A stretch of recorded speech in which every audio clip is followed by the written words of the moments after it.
3 LEGO games, 1 level. The complete Saga's Jedi Battle, the Clone Wars Prologue, and the most recent adaptation, the Skywalker Saga's Petranaki Panic. Each level offers a unique experience, so with that, let's see how much 15 years can change 1 level. The first rendition of this level is in the form of the Jedi battle in the complete saga. This puts you straight in as Mace Windu, Shakti, and Luminara Undulu. I hope I pronounced that right. As soon as the level starts, you have one main objective: to rescue Obi-Wan, Anakin, and Padme, as they are all being guarded by the Separatist forces. Each time you do successfully rescue one of the 3, the level gets swiftly harder. Whether some super droids get added in the mix of enemy waves, or droidicas come rolling by and try to make your life a living hell. Once you complete all 3 rescues, then the battle truly kicks off. And from here, it's a full-scale brawl between the Jedi and the droid army. The level is mostly composed of enemy waves. You then get to face Jango Fett as the final boss. The complete saga doesn't really offer the most eye-catching and exhilarating boss fight experience, as there are a bunch of ways to cheese fights, such as spamming the ground slam ability, but nonetheless, it still holds up as a decent and fun, enjoyable level. Although the full Geonosian arena isn't playable, there is a nice balance between gameplay and variety, which makes this level a solid entry to what will only get better as we move on. Massive is one word to describe this next one. The Clone Wars is one of my favorite LEGO games to date, and well, what is there not to love about this game? Massive battles, addicting combat, and a kick-ass first level. The first mission on this game, or the Prologue, which is the Geonosis arena battle from episode 2, shows the true scope of the battle. It starts like the complete saga's version. You find yourself first placed in the beginning of the battle, and you now need to rescue Obi-Wan, Anakin, and Padme. In this opening section, it gives the player a chance to utilize the new features this game provides, and once done, you get to freely roam the arena whilst trying to defeat the creatures. With that opening segment done, in comes the Jedi, and also one of the most insane LEGO levels to date. This is what you are shown seconds after the cutscene ends. A full battle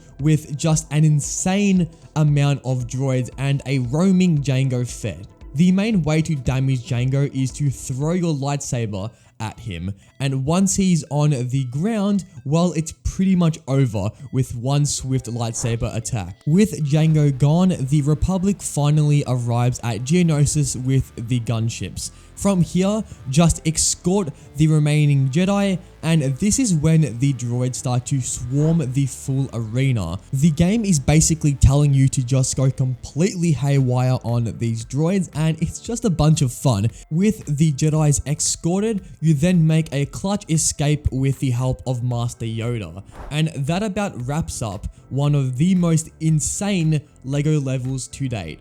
There isn't really much to say, but just wow, what a level. From the battle to the gameplay, it all combines for a unique and fun experience, and it's definitely a flawless entry to an amazing LEGO game.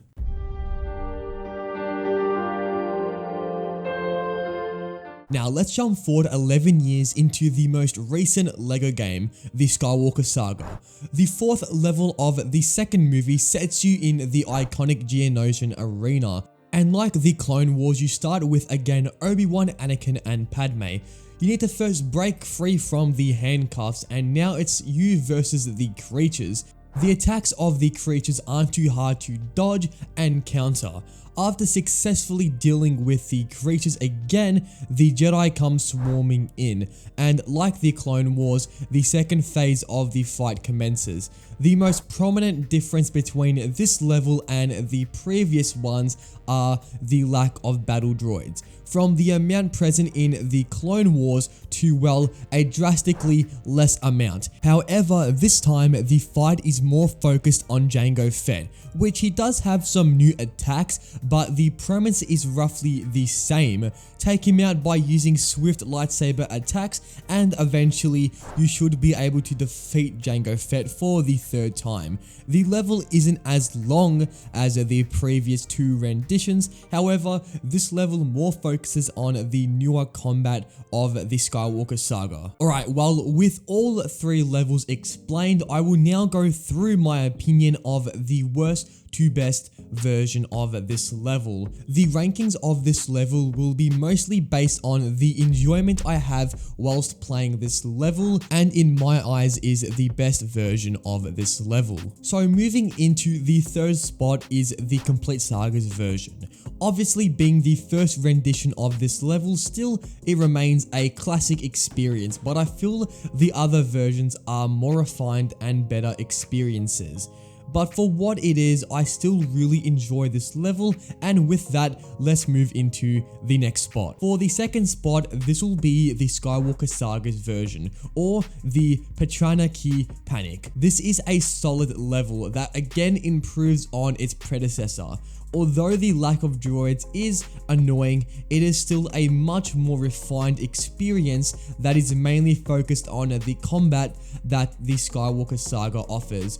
All of this is combined and makes for a decent experience. So for my favorite version of this level, this is going to go toward LEGO Star Wars The Clone Wars. From the amazing visuals to the absolutely awesome gameplay, this level has it all. The sheer scope of the level is amazing, and being able to see the full battle unfold whilst simultaneously playing the level, it's really a fun experience. So that's about it for this video. Let me know in the comments if you would like to see a video similar to this in the future. Let me know in the comments and I will check them out. And on screen here is a little review I've done on the Skywalker Saga, so in case you are interested in the review, well, here it is on screen. You can go ahead, check that out. But anyways, until next time, take it easy and goodbye.